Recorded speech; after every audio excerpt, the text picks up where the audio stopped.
सरफरोशी की तमन्ना अब हमारे दिल में है, देखना है जोर कितना बाजुए कातिल में है। नमस्कार, सत श्री अकाल, सलाम। मैं सौरभ दर्शन आप सभी का इस मन से हार्दिक अभिनंदन करता हूं और इस महोत्सव पे मैं उन सभी वीरों का आवाहन करता हूं जिन्होंने मातृभूमि के खातिर अपनी जीवन का बलिदान दे दिया और हमारे हृदय में सदा के लिए अमर हो गए। उन वीरों को श्रद्धांजलि रूपी अपनी स्वरचित कविता रूपी श्रद्धा सुमन अर्पण करता हूं, जिसका शीर्षक है स्मरणम। स्मरण करूं उन वीरों को मैं जिन्होंने आजादी दिलाई है। अरे स्मरण करूं उन वीरों को मैं जिन्होंने आजादी दिलाई है। देश प्रेम के खातिर उन्होंने सीने पे गोली खाई है। न जाने कितने कष्ट सहे, न जाने कितने कष्ट सहे और कितनी लड़ी लड़ाई है, फिर जाकर इस भारत को ये आजादी मिल पाई है। न जाने कितने रक्त बहे, कितनों ने शीश चढ़ाया है, फिर जाकर इस भारत ने आजादी का कमल खिलाया है।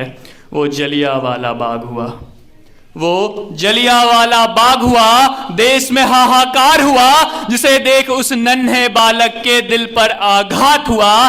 तो ठान लिया था उसने अब कि इसका मूल्य चुकाना होगा और अंग्रेजों को उनके ही भाषा में समझाना होगा। तब बांध कफन वो केसरिया असेंबली पर विस्फोट किया। उस तिरछी टोपी वाले भगत ने इनकलाब का संदेश दिया, इनकलाब का संदेश दिया। अंग्रेजों भारत छोड़ो, अंग्रेजों भारत छोड़ो का हुंकार भरा जब बापू ने, सत्य अहिंसा सत्याग्रह को शस्त्र बनाया बापू ने। वो चंपारण का सत्याग्रह या क्विट इंडिया का मूवमेंट हो, एक लगुटी और धोती से साम्राज्य हिलाया बापू ने, एक लगुटी और धोती से साम्राज्य हिलाया बापू ने।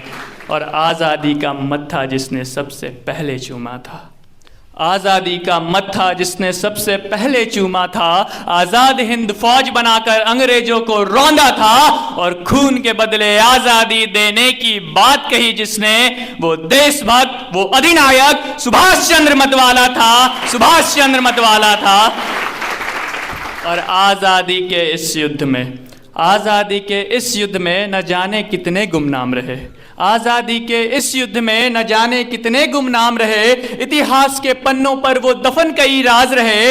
वो खुदीराम, वो प्रफुल्ल चाकी, वो खुदीराम, वो प्रफुल्ल चाकी, सावरकर थे वीर मराठी और पटना के उन 7 जवानों की है जो अनसुनी कहानी। और है आजाद की अमर कथा ये, है आजाद की अमर कथा ये। मौत बनी थी जिसकी दासी, मौत बनी थी जिसकी दासी। और 18 की उम्र का था वो, कौन? खुदीराम बोस की 18 की उम्र का था वो जब फांसी पर झूल गया और कहता था कि हंसकर विदा करो मां, अरे हंसकर विदा करो मां, मैं लौट के वापस आऊंगा और देखेंगे ये देशवासी सब मुझे और मैं हंसते हंसते फिर फांसी चढ़ जाऊंगा, फिर फांसी चढ़ जाऊंगा। तो इन माओं को नमन मेरा, इन माओं को नमन मेरा जिन्होंने इन सिंहों को जन्म दिया। और देश के उन मतवालों को है सत सत वंदन मेरा, सत सत वंदन मेरा।